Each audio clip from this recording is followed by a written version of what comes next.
Okay, at some point in my talking here, I believe this will be live on my channels. I'm gonna go for a ride on the motorbike.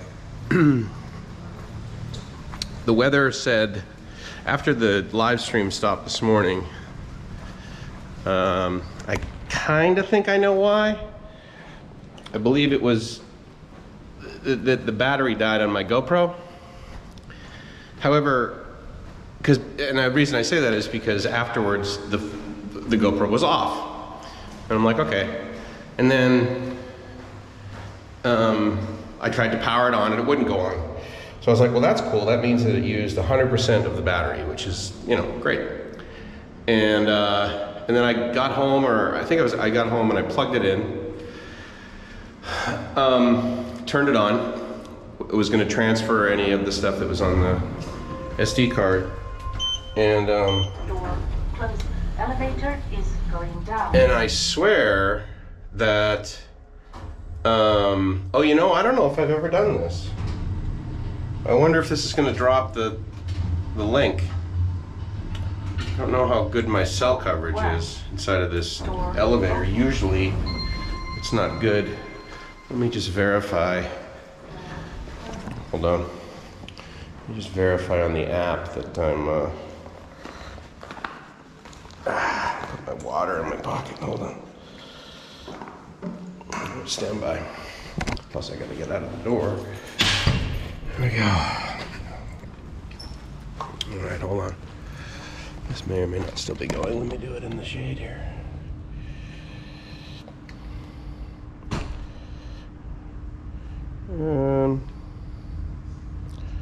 Looks like stream health is good, and it looks like restream is good. Okay, at some point in my talking here. Okay, good. I think I'm still streaming. If I'm not, then, well, I'll figure it out. But obviously part of this is me trying to figure this thing out, right? Says, sorry, cop.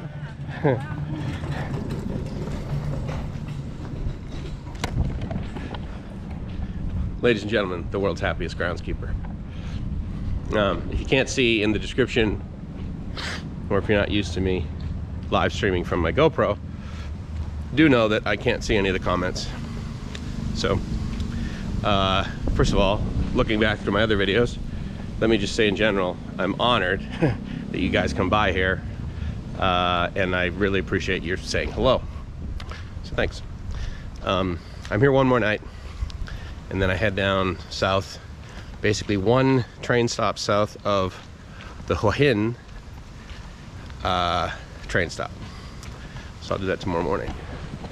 So this is what mostly cloudy looks like. I think we got some more cloud cover inland, but for the most part I'm just gonna head down the we stayed here 1 year ago, and the fountain wasn't on then, and I thought, oh, maybe it'll be, you know, gets busier season. I've never seen it on though. It's just kind of a drag. I like fountains. We had a ton of those at USD. Too many, really. But ready, hop. All right, so what I'm gonna do is I'm gonna mount this to the front of the hello. That's my awesome security guard buddy up there. The cool part is that I don't know if he remembers me, but I certainly remember him from the last time I went there. Hello, cop. Why is he talking into his hand? He must be on drugs. So this will mount in a very similar fashion that I've done before. And, oh, and if you're wondering, this is the rental place that I speak of. Cha Am Rentals. And Cha Am Rentals exists at Noise Pit Stop, N-O-I apostrophe S Pit Stop. Anyway, so I'm going to this place to the south of where I am right now, that on the map it was labeled as let's see, SIRINDHORN. Make sure this is super tight. SIRINDHORN International Environmental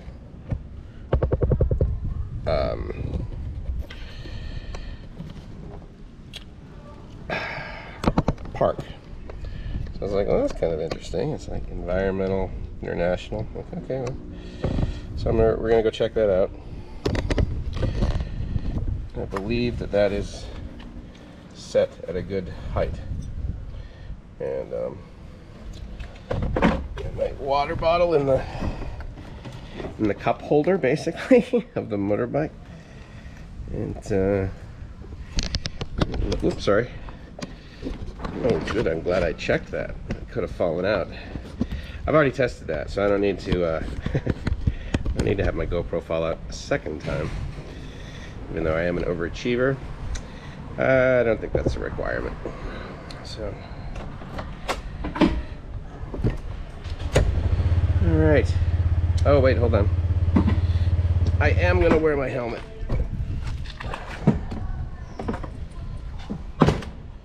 Because I wear helmets. Now I'm gonna head down south, basically. If you Google SIRINDHORN, SIRINDHORN International Environmental Park, I believe is the name of it. Let's reset trip A. Yesterday I went 89 kilometers. It's 1:30. It's 1:30 in the afternoon, and off we go. Hello, Cobb. He's cool. Every time I come back, he always asks me where I've been, and I pronounce it wrong, and then he just smiles and nods and says, "Oh yeah."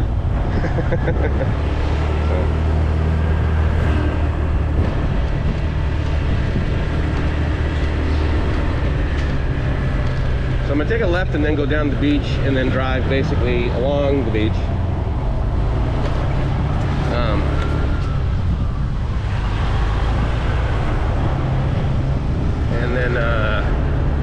And then basically right before this sort of beach road ends, I'm gonna head inland a little bit, and I'm gonna have to drive on Route 4 for a little bit, which is hardly picturesque, and many people, including Chad, who mentions this actually, you know, from CB Media, and I consider him a very, very good motorbike driver. He's certainly a lot more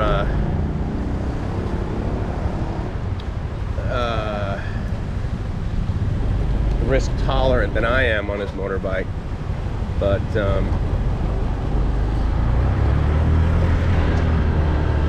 he doesn't like the big trucks, right?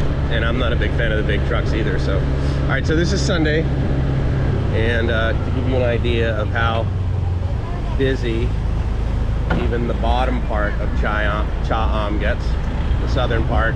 This is much less busy, of course, than the northern or the middle part of the beach road. And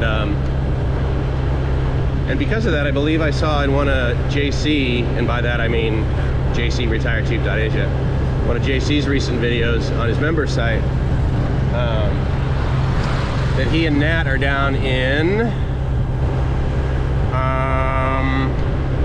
Bangsapan, I believe is the name of the beach city they're at. And I'm heading down there eventually, but apparently he's coming back up here. I think he told me in like either today, maybe tomorrow. And they're just waiting for delivery down there, and then they're coming back home here to Cha-Am. However, in his videos, the reason I bring that up is because one of the things that he was saying is that Nat and he are down there, at least back in several months ago videos, is because Cha-Am was getting busy. And on the weekends it is indeed busier for sure by a significant amount, because of all the Thai tourists. So I don't know if I'll get the chance to hang out with JC and Nat, because I leave tomorrow morning. My train is scheduled to depart from Cha-Am at approximately 11:30, And if I had to guess, I would say it'll probably leave closer to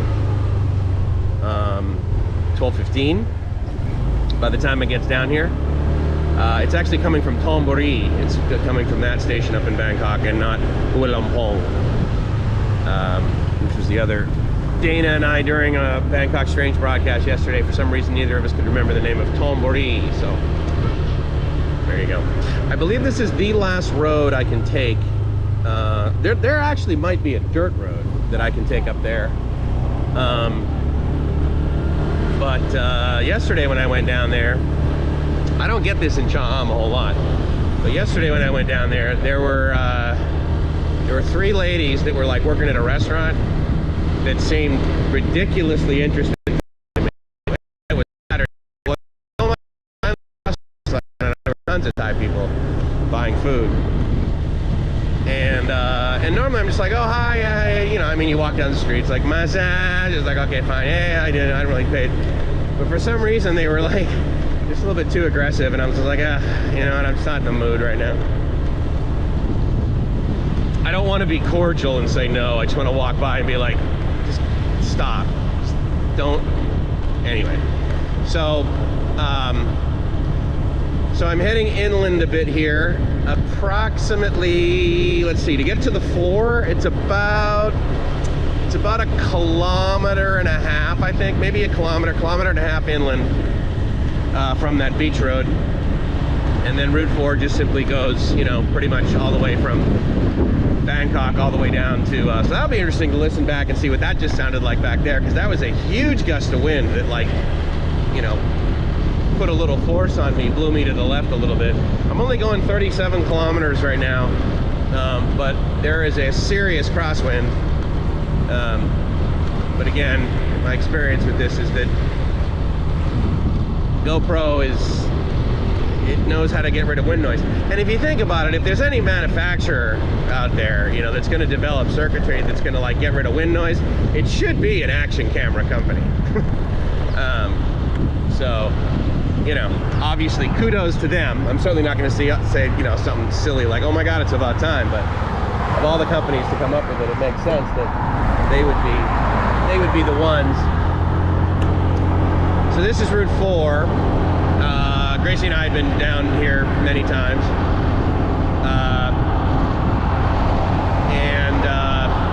So far I've driven about probably 3 minutes, maybe 5 minutes. So I've got about 7 minutes on this road, I think. And the other thing too is that not only is there a ton of wind noise, you know, just from driving into the wind at 52 kilometers an hour, but there's all that white noise that gets generated from the tires, right, that are driving by. Even a completely silent electric car makes a whole bunch of wind noise from the tires. And then there's, you know, trucks like that. But anyway, yeah, so I've heard Chad mention a couple times from CB Media, Chad, that he's not a big fan of those trucks either. The thing I like about this road is that it's, you know, for the most part, like, unless you get really into Hua Hin, like where it gets a little narrower, for the most part, it's like 3 lanes on either side, including this one that I'm in, which is pretty much the common sort of bike lane. You know, so it's effectively like 4 lanes on each side. And the trucks, yeah, they'll ride in the far left lane, but I've never, like, felt them encroaching on me. They always seem to, like, signal way ahead of time and that sort of thing. So anyway, but again, as you guys know, I'm also pro Thai. Oh, that's a new development right there. I love how, like, all of the places that are in Cha Am label themselves as Cha Am Hua Hin. I guess to just, you know, give some relevancy to them when you're Googling, because so many people know Hua Hin and so many people look in Hua Hin, and then they probably figure, well, this Cha Am Hua Hin place, maybe I'll just cruise down there, at least it's still in Hua Hin. Well, Hua Hin's like another 25 minutes on the motorbike. Sort of common behavior of many folks up in Cha Am is, you know, you sort of, if you have to go to Hua Hin kind of thing, right? a lot of times you're doing it because you're going to Blueport down there, or Market Village. Both of those are basically, they're the biggest malls in the area, if you will. Robinson's up in Pitchaparee is not tiny, but it's certainly not as big as Market Village or Blueport. The other thing too is that if you ever come here and you're like, well, I want to go to Hua Hin, like, and I don't speak any Thai, what do I tell the driver or whatever? Every single guy that is going to transport you, or gal, is going to know where Blueport is. So if all you know how to say is Blueport, and you get into like you get on a motorbike taxi, or you get in a van, or you take a Grab, or you take a taxi or whatever, if you just say Blueport, they'll basically take you as, and especially if you take one of the minivans, because arguably Blueport is kind of about as far south as a lot of these minivans will go. You can certainly get off earlier at Market Village, and Market Village is an older mall, but it's also right next to some really awesome night markets. Hua Hin has night markets pretty much every night of the week. So if you're into that, then you could go there. Now I kind of wonder what that was back there on the left, because that was a fairly big street. I've only been driving for about another 5 minutes, so I've got at least like 5 to 7 minutes of additional driving.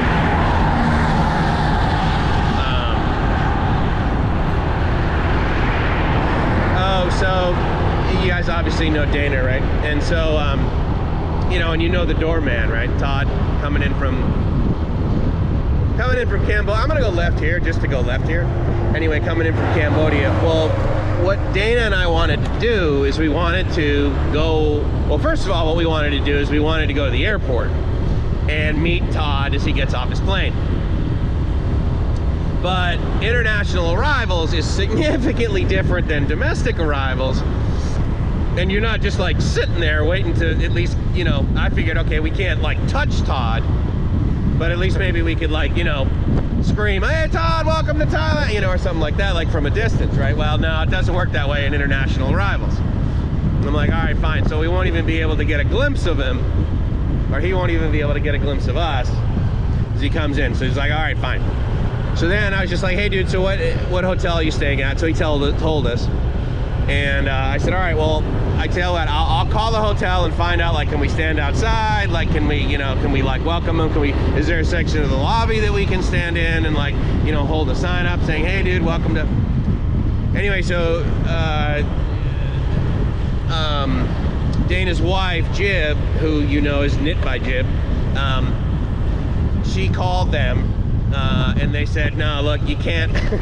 Like, this is an ASQ. This is an alternative state quarantine hotel. So it's not like there's just like ASQ rooms and then there's rooms for like everybody. No, it's like you're an ASQ hotel. The only people getting into this place are basically in hazmat suits.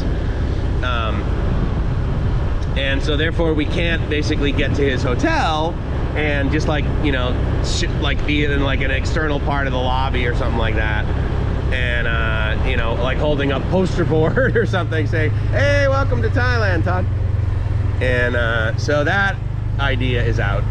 And so because of both of those reasons, I am now no longer heading back to Bangkok, because I was going to do that either tonight or early tomorrow morning, and then Dana and I were going to basically meet at Todd's hotel and just, you know, like take all of our clothes off and be, you know, and be like, hey dude, welcome to. So unfortunately that's not happening, which, you know, arguably I can understand. But additionally, as I thought about it, I'm like, all right, well, if we're gonna, you know, go to any location, you know, in Thailand, pretty much the only location that would have the highest likelihood, albeit small, that we could possibly get infected by COVID, it would be where people are entering the country, not anywhere really in Thailand. I mean, you know, yeah, there's one or two people, I guess, that recently got labeled as having it that are in PP or something like that. But again, you know, like one person getting it, I mean, that's like, you know, you got a higher likelihood of winning the lottery than you do of getting COVID in Thailand. So this is kind of nice. I had no idea this road was here. Oh wait, did I? No, I didn't walk all the way down here this morning. Anyway, I see the light blinking still, but that doesn't mean that I'm streaming. I have to pull the app out, I've discovered. And if it swirls and says reconnecting, then that means I've lost connection. So if you're still watching this live, awesome. If I'm just talking into my phone, well, I'm enjoying myself. But anyway, so I'm a little bit bummed that we're not going to be able to welcome Todd. Nonetheless, in 2 weeks, we'll absolutely be able to do that. And if nothing else, that would be kind of a neat little coffee shop to hang out in, wouldn't it? That's got a great view. Yeah, maybe I'll hang out there. Although there was a couple there, and even just whispering, I'm loud, so I don't want to necessarily bother them. But that's called Coffee at Sea, just Coffee at SEA. If you guys are interested, or if you're ever down that way, I mean, I love Cha Am. There's so many great things about it, not the least of which is where it gets really, really busy in Cha Am. It's incredibly easy to get away from that area and get into an area of Cha Am, not the least of which is right freaking here, and not be bothered by literally anybody. And the other thing to remember too is that I'm also outdoors at 1:50 in the afternoon, which is of course Gringo. It's Gringo hour, because I'm gonna head down here. Cool. The ties will be out actually now because it was like rainy and stuff this morning. So if they're outdoors, then it could possibly be now's the time. But normally between about 2 and like 4:30, they're not outside. It's just simply too hot. But again, one of the reasons I like Cha Am is Cha Am is much cooler. It is easily 10 degrees cooler here than it is in Bangkok, and it is much less humid. Anyway, so I'm staying down here, and so tomorrow I'm gonna get up, I'll return the motorbike, and then I'll just walk down. It's 2 kilometers, but I'm like, it's gonna be in the morning, it'll be before noon. I'm gonna walk basically from the beach all the way to the Cha Am train station, which is only 2 kilometers, 2.2 kilometers or something, so that's no big deal. It'll take me about a half an hour, and then by the time I get there, I'll be sitting down, and there's sometimes a breeze or whatever, but yeah, so then I'll wait for the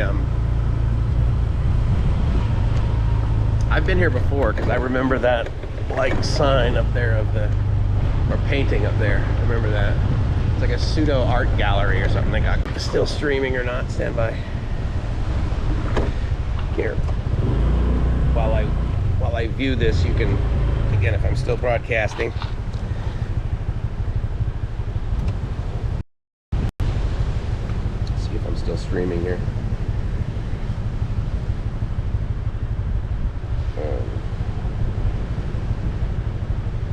All right, yeah, it looks like I'm going. All right, cool. Stream health. I'm doing 2200 kilobits a second, which is pretty good. I got 83% battery, and on my GoPro, I'm probably doing probably 60 to 70%. What I discovered is that effectively the easiest thing for me to do is an easy metric is I lose 1% battery on the GoPro every minute. So that basically means that 100% I can stream for about 90 minutes. And the other thing that I did too is that I was on 1020p earlier today, and so what I did is I dumped it down to 720, which again you could argue that's more than fine for streaming live video. And looks like I'm kind of like in someone's house / neighborhood, so I'll head back here with the sound of the chickens. Always head towards the sound of the chickens, by the way, in Thailand. If you're ever lost, just head toward the sound of the chickens. If for no other reason than it's just good luck. You trust me on that, right?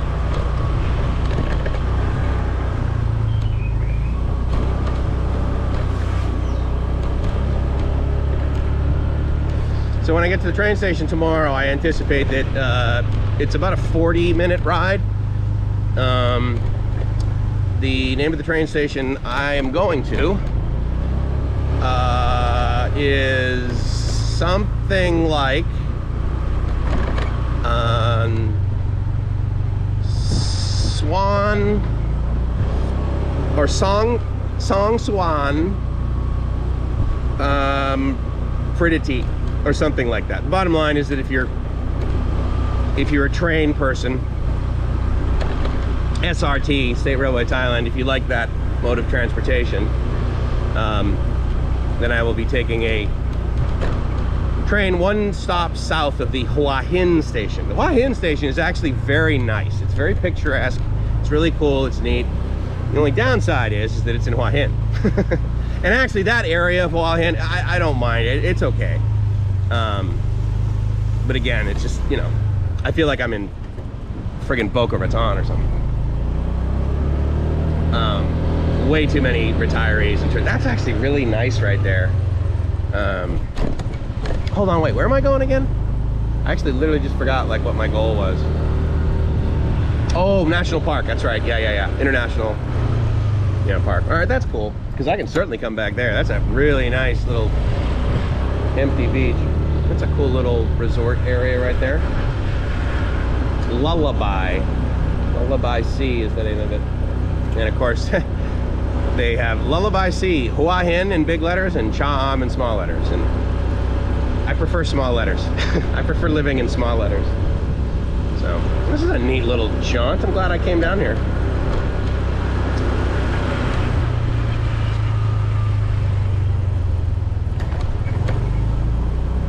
Now the reason that I'm going to the next train stop that I'm going to is simply because what I did is I opened up Google Maps and I just basically was dragging the map along the train route. And in doing so, I was looking for the train stops that are close to the beach. So Cha Am, it's about 2 kilometers, right, walk to the beach from the train station. Hua Hin, a little bit less, but about the same. Prachap Kurikan, it's only 1 kilometer, and I've done that before, and I really like that. Where I'm going, I think it's, I'm gonna just call it Suwon for right now, because I can't remember actually the name of it, but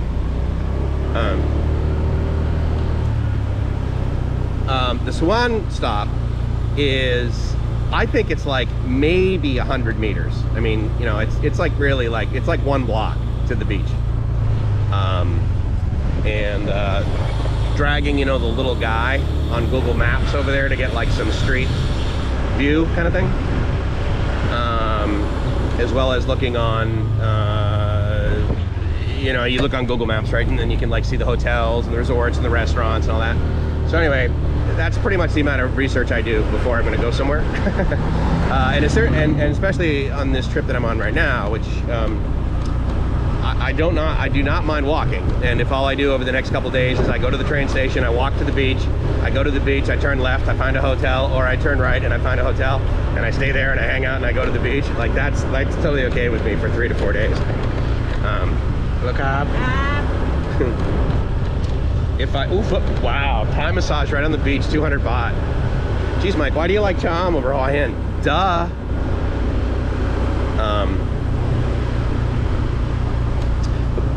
But other areas, what I'll do is I'll drag it around. I'll drag that little guy around on Google Maps, Google Street View sort of thing, and I will look for pictures of like motorbike rental places on the street, especially if it's like far away from the beach. Like, so for a great example of that would have been like Hua Hin, for example, or Prachap Kurikan, because when you get off when you get off at Prachap Kurikan, oh, maybe this is just another resort. Yeah, it's only 1 kilometer to the beach, but there's also like motorbike rentals like right there. And usually when there's motorbike rentals right at the train station, that indicates to me that once I get to the beach, there's also going to be motorbike rentals. And as you are currently experiencing right now, and possibly have in the past, I like getting on a motorbike and just cruising around. So that's part of my helicopter. That's part of my vacation. Iziza Village, or is it Issara or Issaza? I couldn't see back there, but anyway, that's a giant condo. Beach Club is what I'm passing right by right now. It looks like one of these condo-tel places that I would say is probably at about 1% occupancy.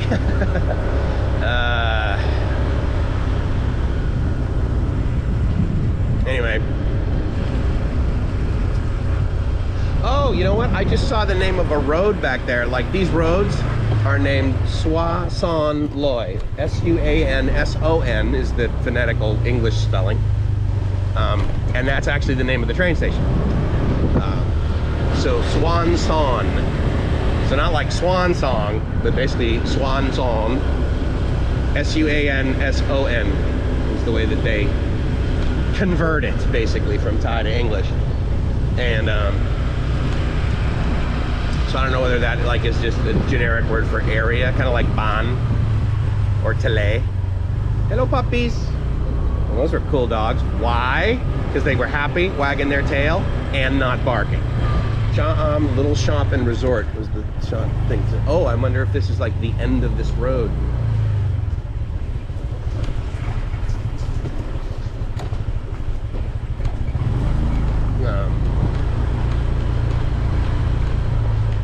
Oh, I bet you there's definitely some seafood around here. Little Shop and Resort. Wow, that's cool. Very nice. That's probably really Thai. And it smells like you can get amazing seafood right here, dude. That's so cool. And just so you know, to give you an idea of where I am, I'm gonna try and not bother people, but like this is how close to the beach you are. Right there. So, beachfront living is very easy to find here. So if you guys wanna type into Google Little Shop and Resort, I will bet you a lot of donuts that one could stay there for less than 1,000 baht a night and probably have a really cool little I think it was Aztec that commented on my, or maybe it was Stuck in Florida, one of you guys that I've seen for a while, I think commented on one of my more recent motorbike trips where I'm like basically just driving through, you know, the Thai villages like I am right now. And I think the comment was something of the flavor of, man, this is like my not my version of Thailand, but it was something to the effect of this is how I like to go through Thailand or whatever. And so I totally agree, man. Whoever made that comment, I'm right there, same page, man. If you were here right now, we would literally just like go down the street, bam, 300 baht later, you'd have a motorbike, and we would be kicking it. We would be kicking it. And of course you'd be driving around going, Mike, why are you talking to yourself ad nauseum as you drive around? You know there's nobody around. You're talking, you're literally speaking to the speedometer. Like, why are you doing that? What medication can I get you so that you'll stop?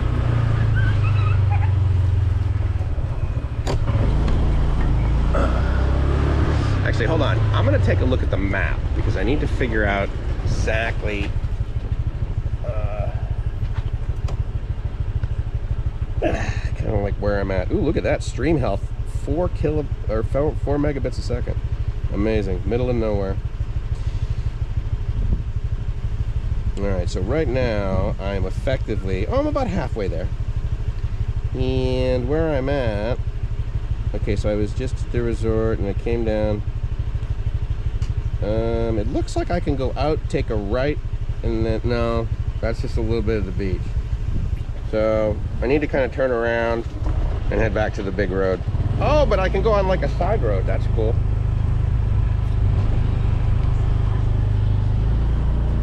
Yeah, let me do that. That'll be cool. I think. Hold on.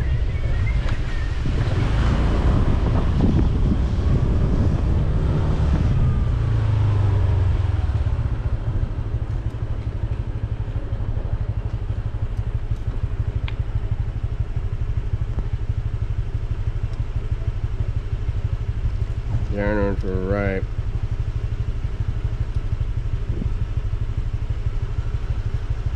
No, actually I need to go, yeah, I need to go down that road and then I need to go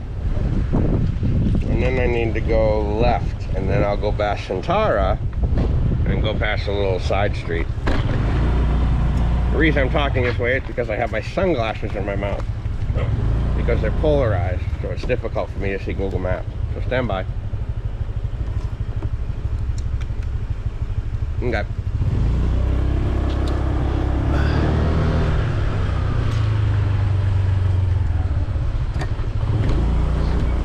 I tell you, I wish I was hungry. I would totally stop right there and eat.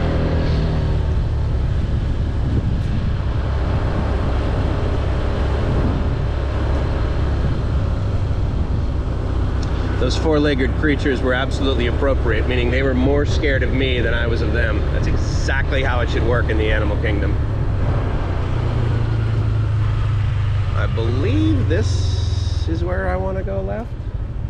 Hold on. That's certainly a new road though, huh? There's a homestay. God, there's so many places to stay around here, guys.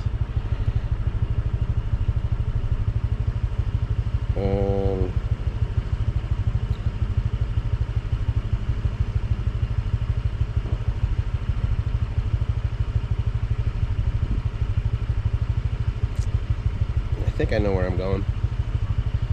Hold on, if I go there.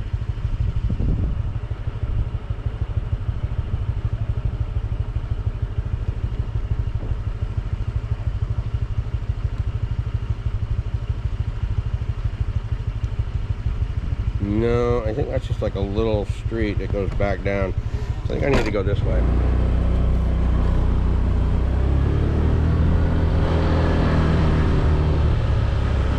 Yeah, cool. I go up this way and I take a left. That'll take me to a Sentara property.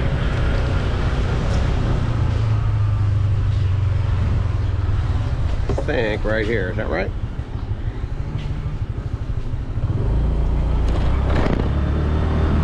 Yeah, cool. And then once I basically get to kind of like the end of this near, then I'll take a right and I'll go back out to the fore, and that'll take me down to the park. Oh wait, hold on, let me make sure I'm still streaming. There we go. Yeah, cool. So there's a lot more dogs back here, but I'll tell you what, they're not bothering me, that's for sure.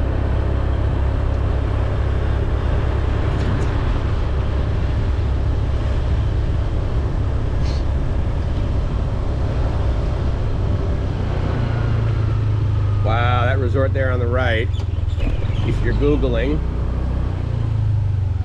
the Pechakasem Grand Hall, completely overgrown, totally closed. Yeah, that's, let me go, turn around and go straight into the sign so you can see where I'm talking.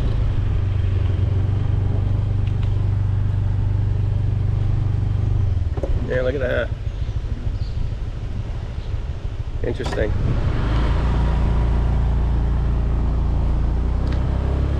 Cop.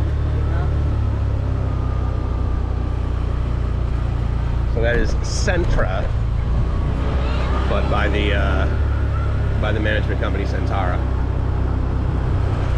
I believe they have a similar model as to the Marriott model, which is effectively you lease the format pretty much, because you know Marriott really doesn't own any properties, but. I believe that's how Sentara works. I'm not totally sure. For all I know, it's O&O. Owner operator, whatever. It owned. Owner and operator. O&O is what we used to use in radio. So for some, every now and then I sort of revert back to the silly little, you know, abbreviations we used in that industry because I was in it for so long.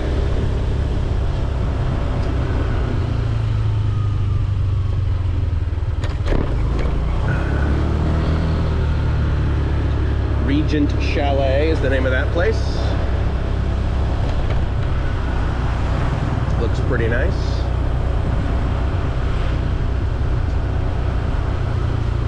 Sandy Beach is the name of that resort. Probably about a 25-story building. Not many units in it, probably 5 or 6 per floor it looks like. Sandy Beach. Yeah, so this, the name of this street is Swanson Loy Road. And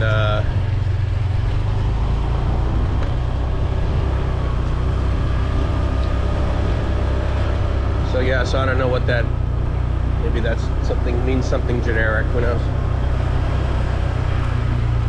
Regent Cham Hospitality School. Ah, well, I'll tell you something. Here and in the Philippines, I absolutely met quite a few people that have a bachelor's degree in hospitality, which one could argue it's probably not a whole lot different. I mean, I'm sure there's electives that would be different, but it's probably basically just it's a business degree, right? I mean, again, you're gonna learn about managing people for sure, because I'll tell you what, man, you could not have a degree and be a dynamite hotelier, provided you know how to manage people and support them. But being able to add is also helpful in running a business. So yeah, so I wonder what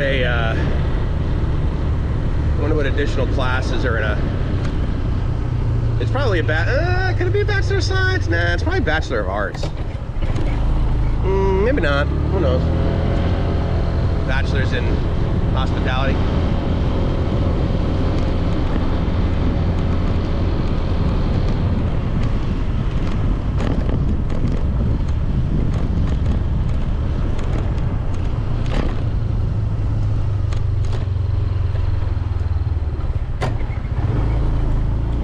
I don't think there's any more common worldwide example of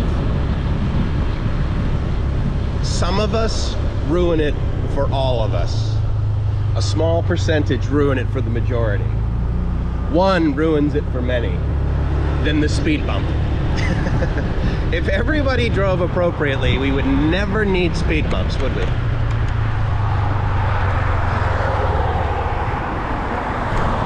Because I can tell you, yeah, there's always people that drive fast, and there's people that drive too fast. There's people that have too much, their exhaust is too loud, or that sort of thing.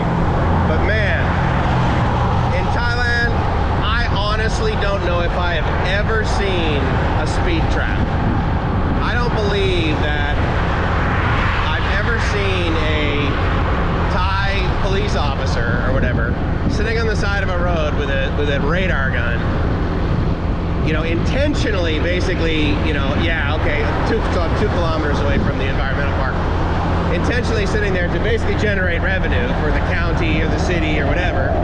But of course, from a safety perspective, they were also there to presumably make sure that people don't drive too fast and therefore dangerously. Now, I get it. Thailand is dangerous on the roads. People drive too fast. But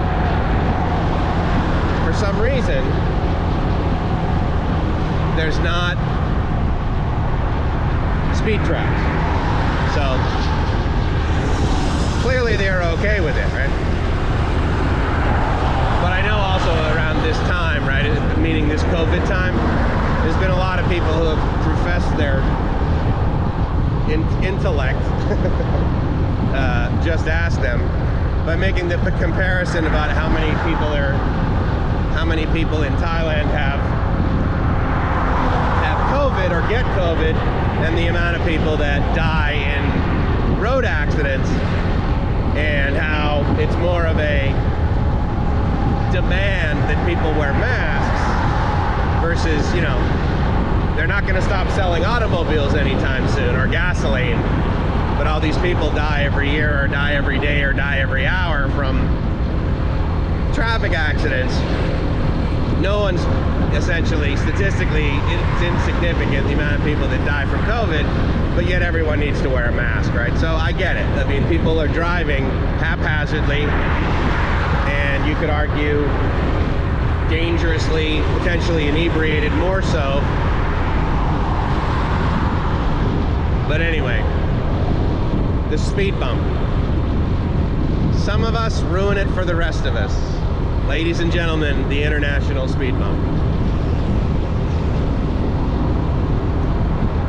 Now, I'm also judging all of this from my 50-year-old lens, my 50-year-old glasses, my 50-year-oldness, and I completely acknowledge the fact that at 50 I have a different perspective about what's important than I did when I was 20. When I was 20, I wanted a much louder car, I wanted a much faster car, and I literally went out of my way to spend time, money, and energy to not obey the speed limit.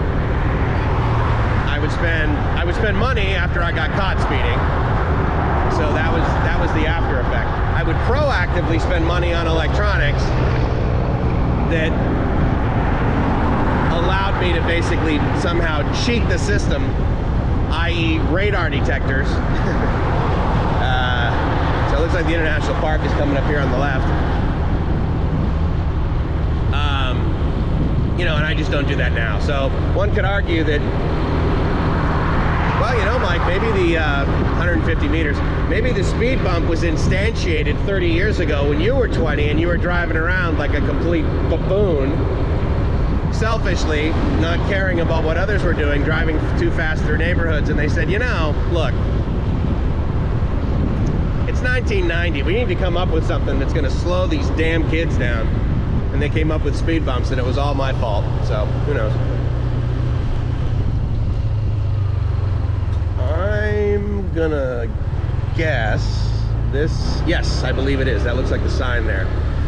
Now, I have my mask on, so I may need to put it up in front of my face.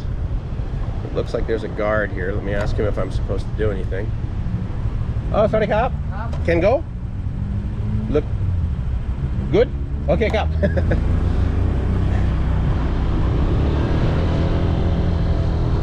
It didn't seem like he needed to do anything. So, here, I'll turn this way so you can see what it says in English. SIRINDHORN International Environmental Park. Now, I've been to national parks and I've been to forest parks. I don't know if Gracie and I have ever been to a international environmental park. So now here's the other thing. So okay, so I'm in here, right? And there's nobody here. Okay, so I get it. It's like, oh my God, COVID, blah, blah. Yeah. Okay, sure, right. It's decreased stuff. But I'll tell you, when Gracie and I were here like a year ago, this was definitely our experience in places like this on a weekday. I mean, it's a Sunday, so yeah, presumably it should be busier. And there's a bus I see over there on the right. But you know, I gotta tell you, I mean, it's not like places like this are huge attractions for, you know, busloads and busloads of Chinese people. Albeit the fact that every sign is in English and Thai. Shooting range, I'm not a gun guy. In fact, I'm actually very anti-gun guy for myself. I'm not saying that people shouldn't have the right, and I'm not saying we need to throw the Constitution in a fireplace and remove people's, you know, ability to bear arms. But the point is that for me, I'm simply afraid of guns, and so I stay away from them. So a shooting range to me is the equivalent of like going into a furniture store and purposely lying on mattresses that are made of razor blades. Like, why in the world would I? But that's just me. Oh, there's some little, you know, there's ponds here. It looks like two, actually, one after another, soccer fields to my left. The grass is overgrown, so it probably hasn't been being used. Even though in soccer, one could argue, you don't have a whole lot of contact. I mean, you do, right? But I mean, the field is spread out. Now, yeah, maybe you get, yeah, that's true. I mean, they get too close. Although baseball, the only time you're close is when you're sitting around waiting to go play, right? Okay, so Mrigadavan Palace, Subdivision Training Division, Energy and Environmental Conservation Camp, International Environment Camp.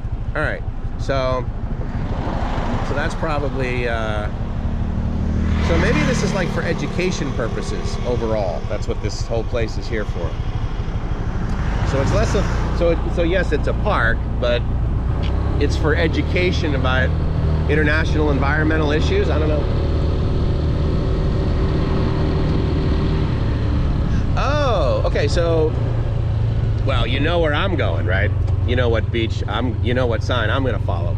But I wanted to see this.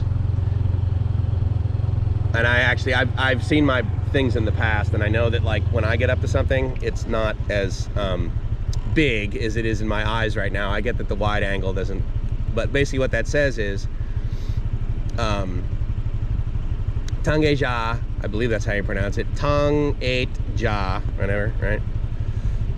Tungeja, drop zone. Now I believe what a drop zone is where you land when you have been parachuting, I think. I don't know that for a fact, but really it doesn't matter, because while that's interesting, there's a much more interesting sign over here which simply says beach.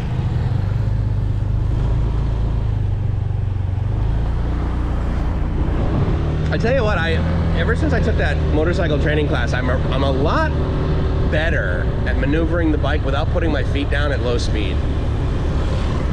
That's kind of cool. Mock Tower Aerial Supply Training Company, parachute landing fall, suspended harness, mock door. So I'm guessing this thing up here to the right, let me angle over, oh shoot, I'll come in here and I'll drive right up to it. So I was gonna say it's kind of like a zip line, but it's a zip line with like wires that you hang from. So I'm guessing this is like training for, because actually what it looks like is that it's not just like ropes that are purposely on like a zip line. It's ropes that look like the ropes that come out of a parachute or come from a parachute down to hold your body. So maybe you train there on that. Because I guess, you know, it's one thing to jump out of the plane and, you know, obviously either have the chute either open automatically, or you make sure you pull the ripcord, or someone else pulls it for you, whatever. Okay, yeah, I get it, that's important. But you know, you can train doing that pretty easily. But I think it's the whole landing thing. Apparently, if you like, you know, the way you land on your feet. There's a little coffee shop back there that is 100% closed.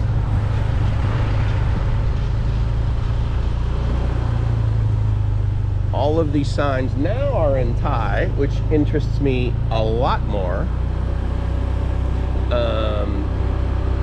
None of these facilities are open. Like, there's not even one coffee shop that's open. Subdivision 1 Special Training Division.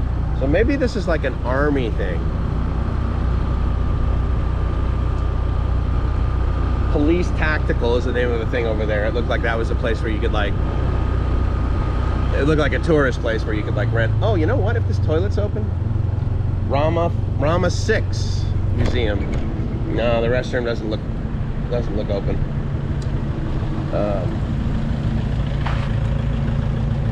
There's a couple of restaurants open over there. Kind of cool.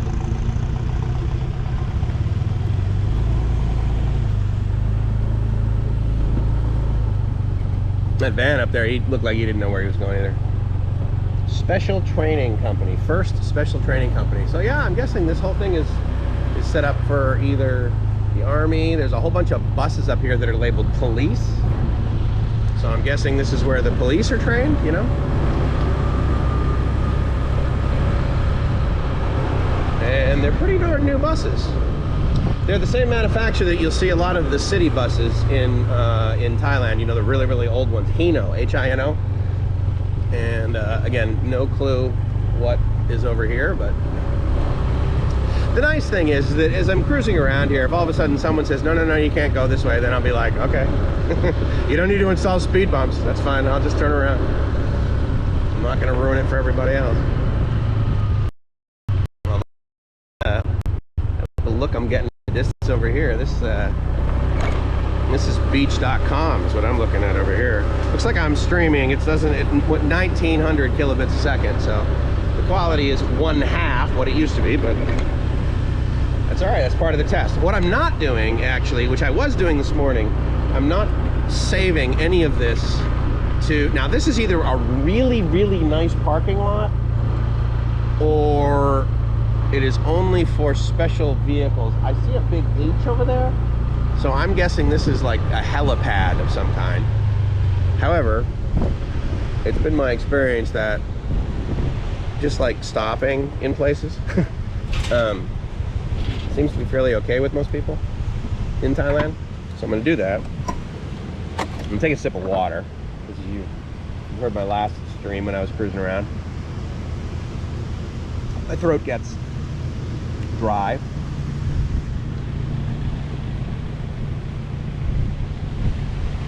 Yeah, there's that van that was like looking like he didn't know where he was going either. So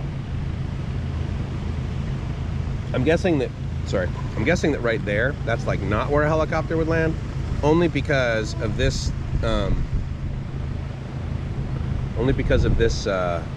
structure close to it. It seems a little too high, but behind me definitely there was a big H in the parking lot. So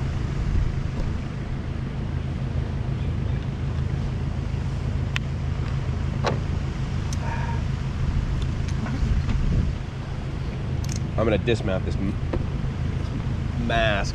None of those people are wearing one, and making my chin sweat.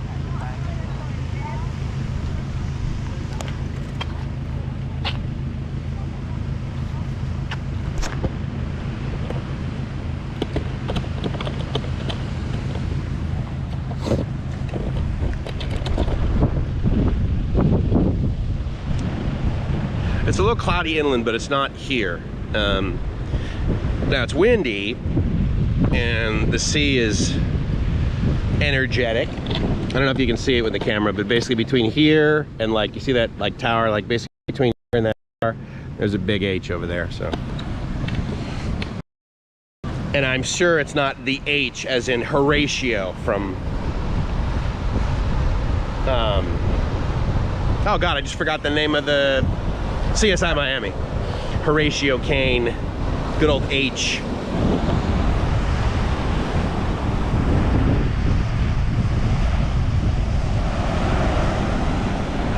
It's so crazy, like I hear this noise, and the only time I've ever really experienced this noise, I just flashback, reminds me of New England, and not when it's this warm.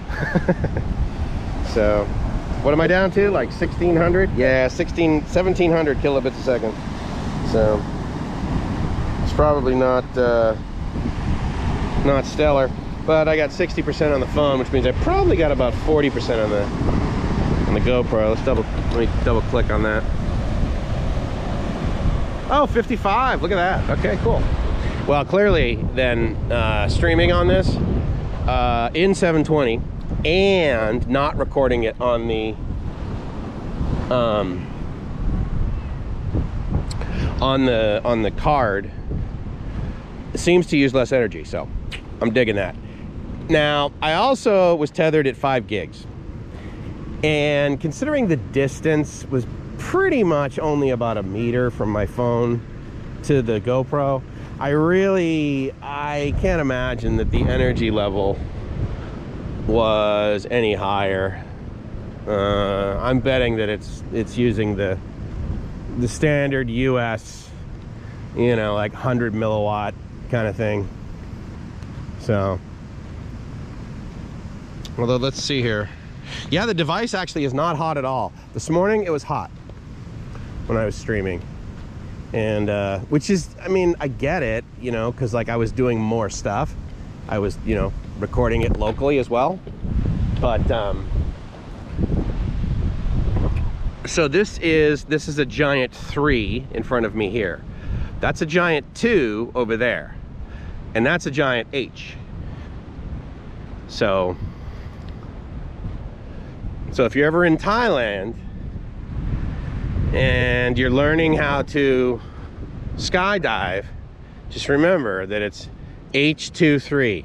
H23. There is no 1 in skydiving, apparently. Anyway, so there you go. It's really interesting how various people or people view this whole time differently. Last night I had dinner, you know, the standard Thai dinner of beef stew and carrots at this place right across from my condo. Gracie and I had eaten there before. It was right next to where I'm staying. Basically is Lumpini Park Beach, and then across the street, the giant towers, is Lumpini Sea View.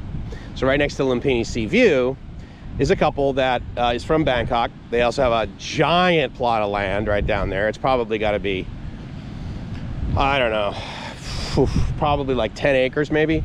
They have a little, they have a rowboat. They have like this thing in the back. Anyway, they're lovely people, and they have this little restaurant. So anyway, so I went over there, and I forgot the woman's name, but the guy's name is Pat. And so I was eating there, and then, you know, we started talking, because shocker, I was the only person there. And so while I was there, one of the things that he mentioned is we were sort of talking about, you know, how there's not a lot of people places, and he mentioned how few people are at those condos. And he's like, and I said, yeah, I know, I love it. It's like really quiet. He's like, yeah, we really like the quiet. But he says, God, it's so lonely. And I'm like, oh, dude, I adore when I'm somewhere and there's nobody else there. And you know what I'm going to say next, right? Except Gracie. I love when we're somewhere and the only people there are us.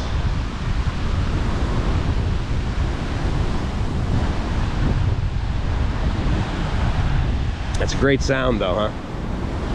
I'm a fan.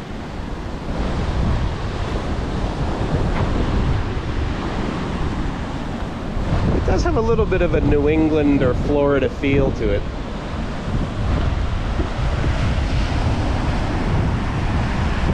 Although the grass isn't the same.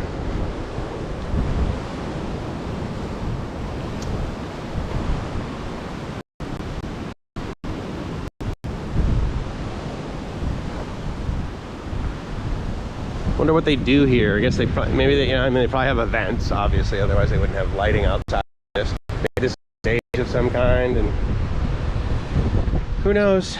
All part of the discovery, right? Yeah, I'm not worried about rain. It's gonna be cloudy, although I can feel it on my head. That AC just kicked on, so that means there's someone or something up there.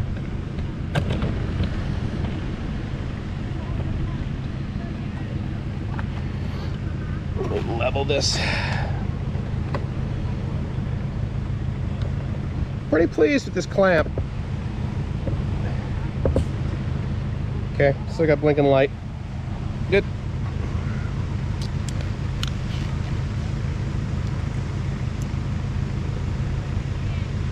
Well, this is definitely more of a facility. I don't know what I mean. I was gonna say, I mean, it's not, it doesn't say park to me yet. At least, yeah, I haven't yet found something that, like, where I would, like, walk around, you know? So, anyway. You know what I'm gonna do? I'm gonna put my condo key in my bag. Stand by. And again, if you're just joining, I can't see any comments, so. Or if you believe that I'm just simply intentionally ignoring you, well then yes, that's you. It's just you. It's only you, actually, if you're thinking to yourself, Mike's ignoring me. He's answering everybody else's question but mine. He's talking about me. If you think that, then you're right. That make you feel better?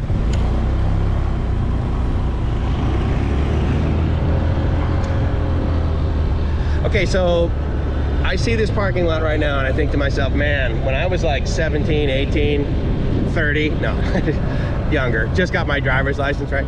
Like me and my buddies, we would come to places like this, and I don't know if you call it this everywhere in the US or everywhere in the world or whatever, but we would refer to what we would do is we would, you know, drive our car in a complete circle, right? Like spinning the tires and smoking the tires and that sort of thing. And we would call it doing donuts. And many of you probably call it that as well. You know, and it was effectively defacing the place. And interestingly enough, shortly thereafter, they installed a whole bunch of speed bumps. No, I'm kidding. But yeah, so I did that as a kid with my buddies. But what was interesting too, though, is that the time that I was like, you know, growing up, which, you know, growing up car-wise, so basically that's what, 16 and a half, 17, from 17 to like 21 kind of thing. Pretty much once I like started college, I lost interest in car. Because I was just like, okay, this is a vehicle. Now I still wanted like a nice stereo, and you know, I preferred if the suspension was better than stock kind of thing. But I wasn't a big engine guy. I wasn't a loud muffler guy. But around that time, around that, you know, the late 80s, early 90s, well, certainly like 80s, a lot more cars came out as front-wheel drive. And, you know, it's not as sexy to do donuts in a car that's front-wheel drive. So it was always my buddies that were into the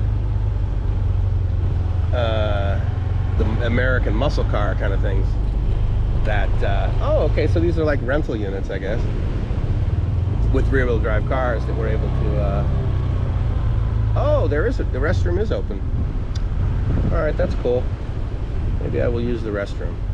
I guess I'll just park here.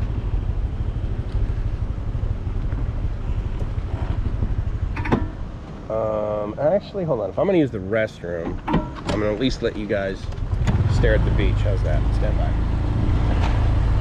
This guy's coming out, so I will go in.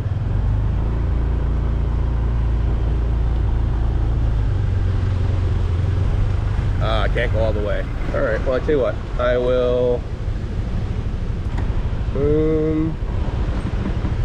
you can't really see it from here either. All right, well, you're just gonna have to wait then.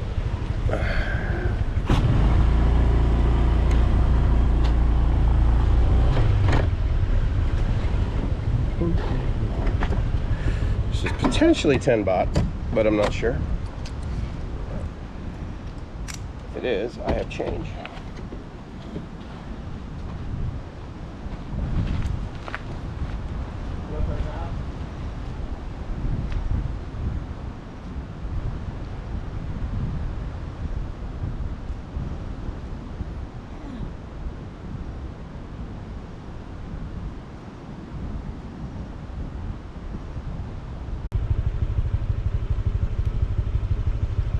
Okay, cool. I don't know where I lost you, guys, or where you lost me, but I went to the restroom, which I know is very exciting, but pretty much the whole time I was there, oh, I know what happened. I physically walked away from the camera. That was my fault. I should have left the phone on the motorbike. Dude, seriously?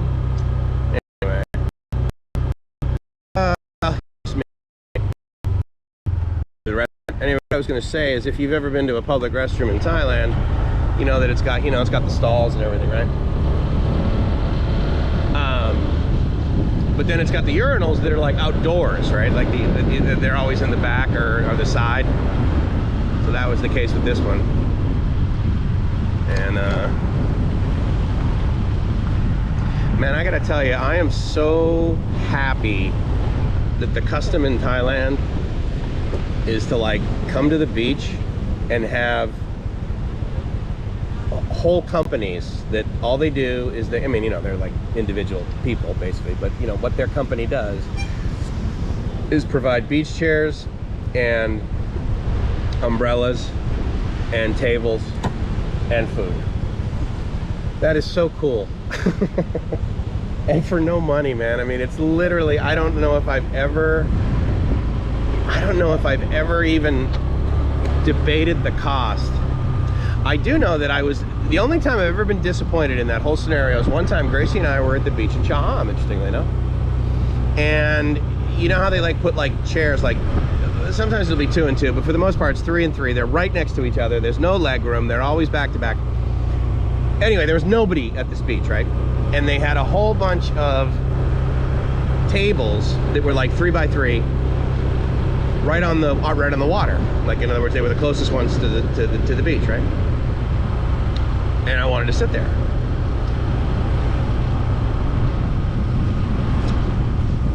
And And the second row of people had like, the second row of chairs had like 2 chairs. And they like kept pointing to those because it was just Gracie and I.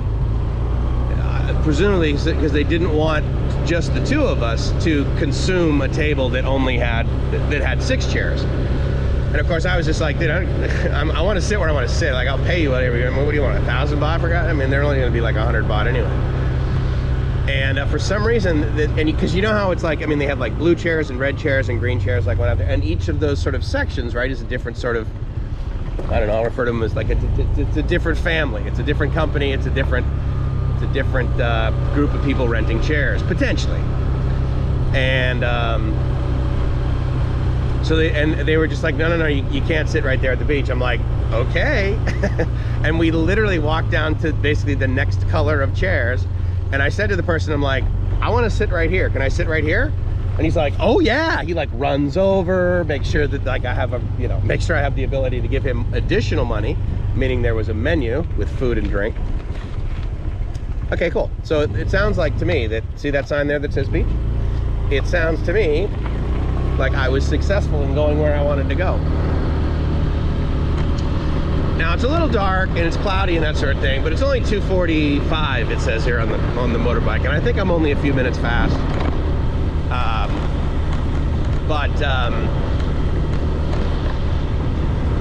It was very interesting. And then I sat down, and then the other people that were in like the next section over there, they looked over and they seemed so perplexed. And I was like, dude, all I wanted to do is sit like right here at the, anyway. That is the only mildly, and it certainly, the result was fine. I was pleased with the result, but it was the only sort of odd experience I've ever had. You know, like at one of those beach places. You know what I don't do, and I don't know who does this, is I never order like the fried food that people are walking around like in individual packets, and they have like the cellophane around it. Oh, I know where I am now. Wait a minute. Oh, I know exactly where I am.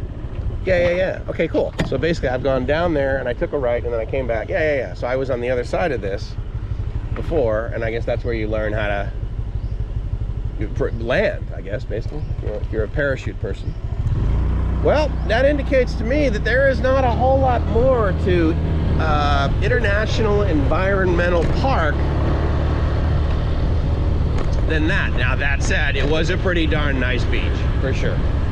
But for some reason, I'm more in the mood for park right now. I'm more in the mood for greenery than I am for beach. Now, I was also at the beach like all morning. Once the live stream stopped, I just like literally sat. Oh, once the live stream stopped, I actually found a rope swing. And I took a picture of it and I uploaded it because I remember Hugh made a comment. He's like, God, there's not a whole lot of rope swing, or not a whole lot of rope swing there, dude. And as you guys know, I rate my beaches based on rope swing. So I'm definitely lost, but I believe I'm at sort of the end of the road. So basically driving the other direction is the most appropriate solution. I wonder when I see places like this that are like fairly new, but I mean, they're well kept up, right? But they're like vacant. It's like, okay, it's a Sunday, so maybe this is just like a Monday through, you know, it's a school, right? Yeah, of course there's nobody here. That's what I think to myself. Of course there's no one here, Mike. It's a school. They're all here, you know. If you were here on Monday at this time, everyone would be like, dude, why are you driving around? There's like kids everywhere, or whatever. This is a university for all I know. Or maybe these are barracks or something like this, and I don't know. Because quite frankly, this doesn't look a whole lot different, like in topography, than like MCRD, if you guys know what that is. It's kind of like where Marines start their lives in Southern California. And there's also officers that are there too, but and you know, people spend years there. But it's basically a Marine base that is like right on the water in San Diego. It's like got prime real estate. And so anyway, so obviously this is a, hey, don't go this way, dude, which is very similar to MCRD. I've been on MCRD and I get on and I'm like, ah, crap, how do I get off? do I get out of here? But ooh.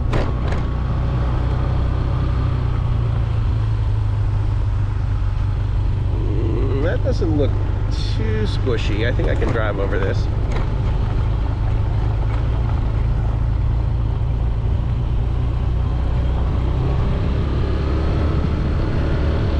I'm just gonna basically drive around until I find some degree of exit. I have no real... There's a really cool beach off to the right there that nobody's at. But anyway. I don't know if you just noticed, I was like just driving on the right back there, right? Because I just like came from the parking lot. When I was driving on the right, I mean, honestly, like it felt weird. And whenever I think to myself, I'm like, oh my God, what is it gonna be like the first day I get in a car and I start driving back in Massachusetts? Or the US for any that matter, I suppose. But it's just gonna feel so weird. And I'm sure someone's gonna give me the finger and honk at me and I'm gonna be like, oh my God. How quickly can I get the hell out of here and back home? Back home. I just said back home because, of course, Thailand is now home.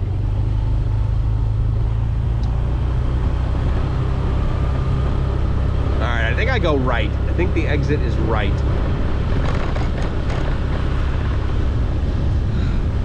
The other thing I've noticed here that I've actually noticed in many national parks is while yes you can like, you know, just basically pop a tent and go camping, where did I come from? I think I came from this way.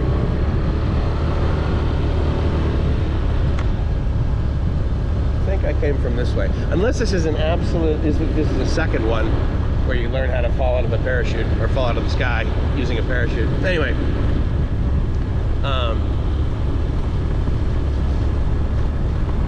they have like houses, like not just like little bungalows, but like actually large houses where people stay and or can stay in the national parks. In fact, this one I'm going to right now, the Forest Park, Chaham Forest Park. They've got some real nice ones that are like in the middle of the woods. They look gorgeous.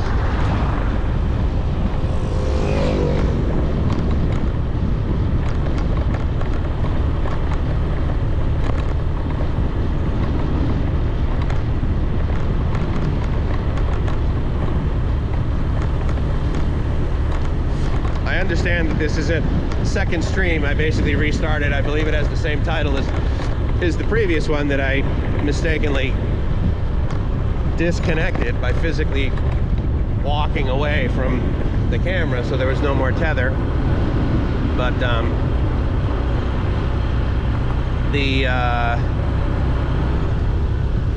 if you're just joining, I cannot see comments, so if you think if you're making comments and expecting me to answer, I apologize. I'm not intentionally ignoring you, I just simply can't see anything. And for that matter, I don't even know if anyone's watching, so that's fine, because I like to watch these later from a technology perspective as well as energy and environmental conservation camp. Oh, okay. So maybe when they say environment, they mean something different than the way that we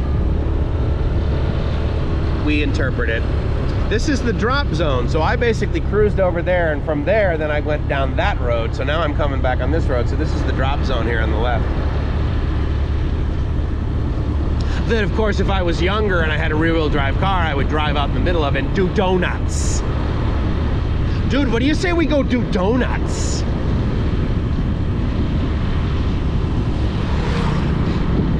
The process of spinning the tires that don't have really good traction, we would refer to either baking them off. When we would do donuts, bro, we would like bake them off.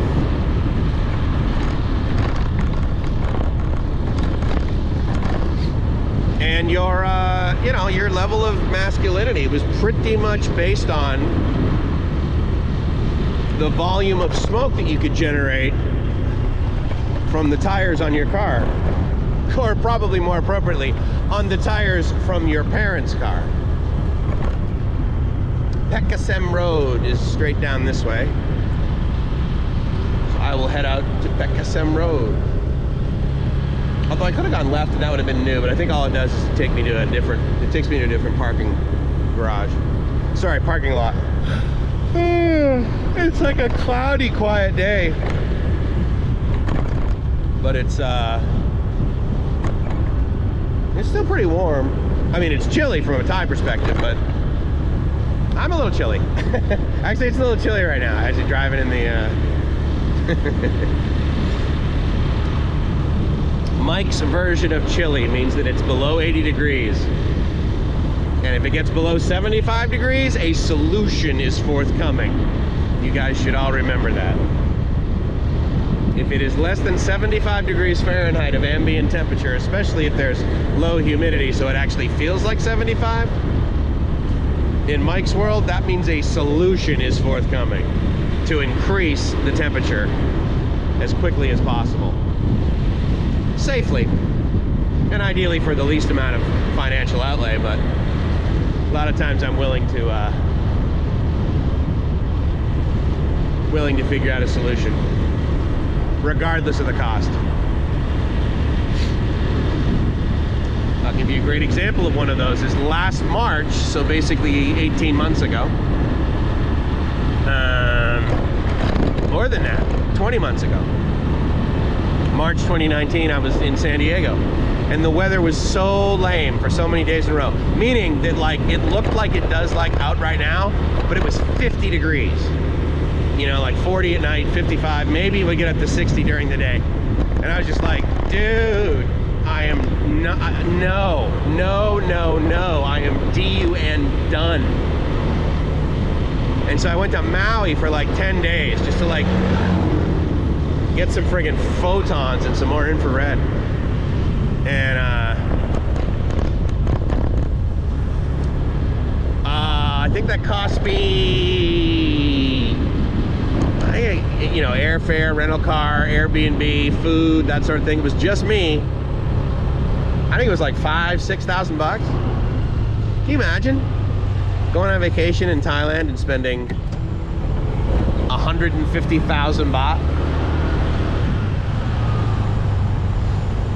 I mean, of course you can, right? Because well, yeah, Mike, we would just stay at a place that is.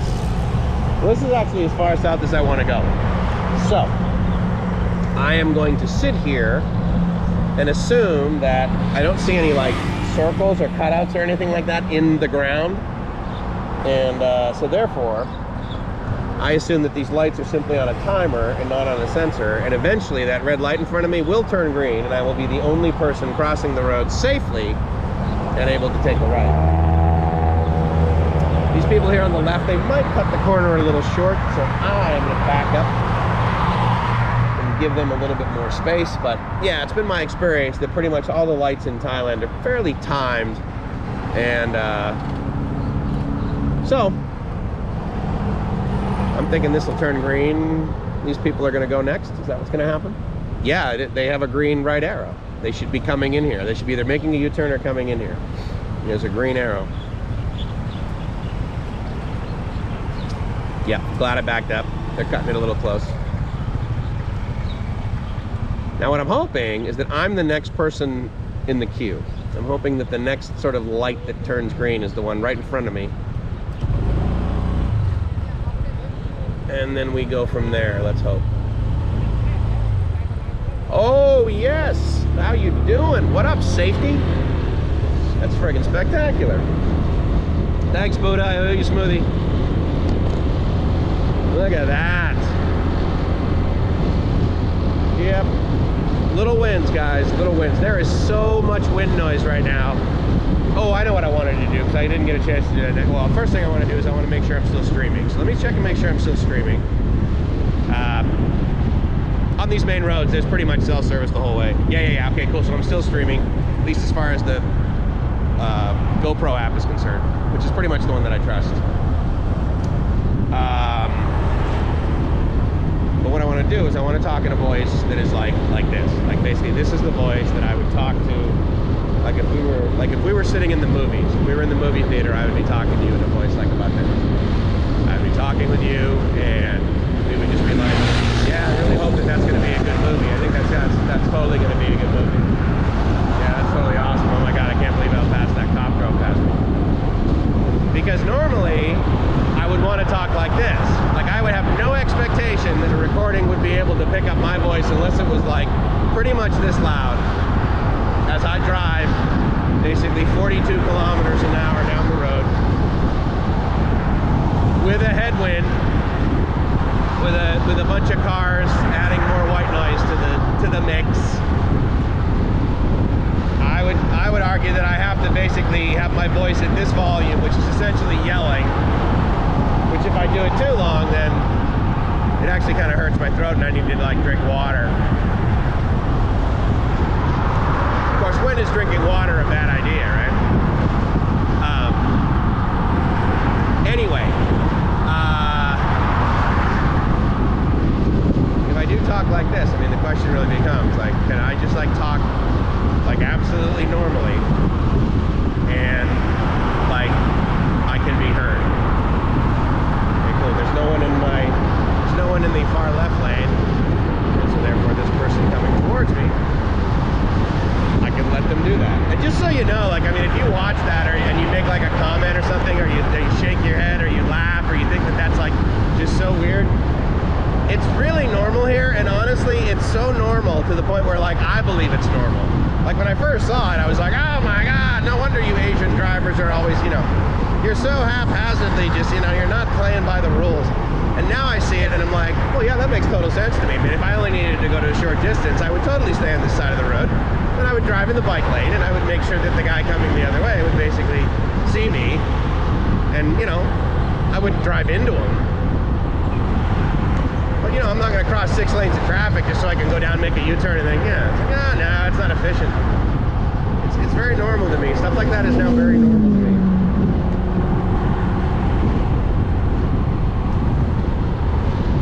Plus, I will tell you, man, I really love this whole bike lane thing. I mean, the way that I grew up, basically, I would refer to this as the breakdown lane. That's what we called them in Massachusetts, at least when I grew up, you know, learning how to drive. It's like, this was the breakdown lane. Now, I'm not sure if they still call it that, or whether they call it like the emergency lane or whatever. But I mean, let's face it, it's not like, you know, cars regularly break down. Such that like you need this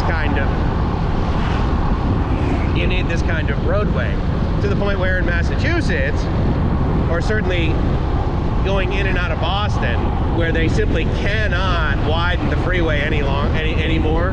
There's just not enough land in places.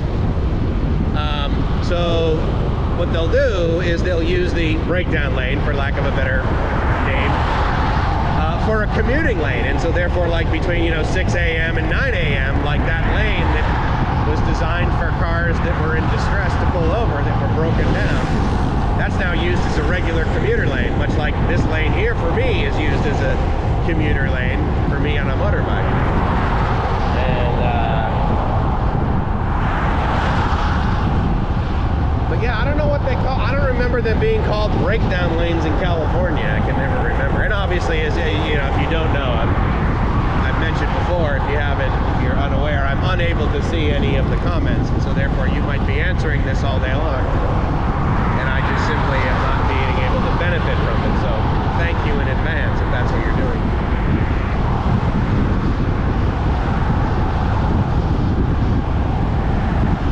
Yeah, I mean, I literally, the guy in front of me, I can tell that his muffler is not a decent one, and so normally like that motorbike would be making some noise.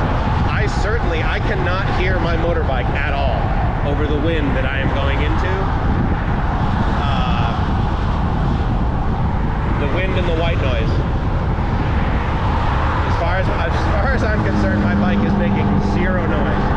So anyway, it's just sort of interesting how varying frequencies and amplitude of audio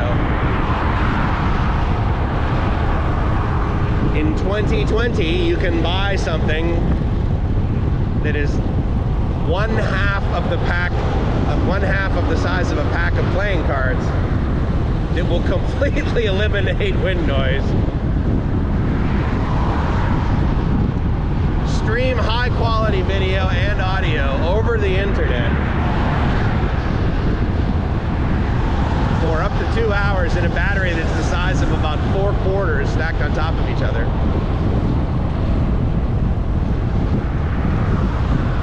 Even if you had to pay incredible duty in a device that costs basically less than $600. Even retail price, because here, I think if you were to like go to like Big Camera and buy a Hero 9, I want to say they are $18,000. Sorry, 18,000 baht. I'm sure you guys knew what I meant. Yeah, I think the cameras here, retail price is 18,000 baht, or maybe it's 18,999. I can't remember. I know it's not 20,000 baht, but it's either like 17,999 or 18,999 or something like that. But the bottom line is, you know, close to $600, and you're buying a supercomputer that runs on a battery that eliminates vibration and eliminates wind noise. Crazy. Oh, all right. Well, I'll tell you. Oh, yeah, that's kind of cool. So in 500 meters, there's going to be a 7-Eleven. I'm kind of in the mood for a for a Diet Coke. It's only 3 o'clock, and usually 3 o'clock is my cutoff point for drinking caffeinated beverages. But I'm in the mood for a Coke Zero, so I'm gonna get one at 7-Eleven. And anyway, I'm gonna stop the stream. Oh, ooh, there's mango and sticky rice back there. I'm gonna buy some of that and have some of that.